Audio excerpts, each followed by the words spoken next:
Cette deuxième ligne part du parking relais de l'île Piau, parking qui permet de capter les 30 000 habitants autour de Villeneuve-les-Avignon, du côté gardois, et elle ira jusqu'à l'université en passant par le sud de la ville.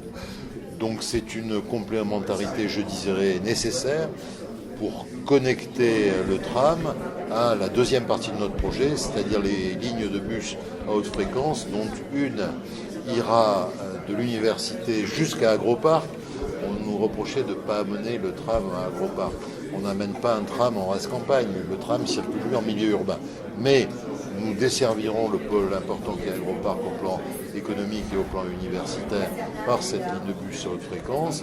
Et de l'autre côté, nous desservirons une ligne de bus à haute fréquence de l'hôpital jusqu'au Pontet. On nous reprochait de ne pas desservir l'hôpital avec le tram, mais la ligne de bus à haute fréquence répond à cette critique et à ce besoin.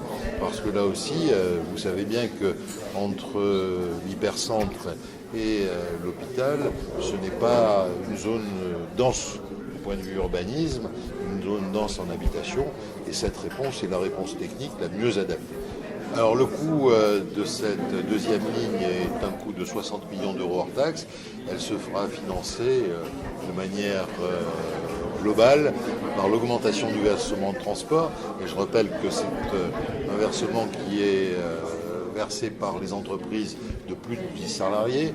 Donc ça ne concerne pas les habitants, contrairement à ce que j'ai entendu, et ça ne concerne pas le petit commerce, l'artisanat, les professions libérales, etc. etc.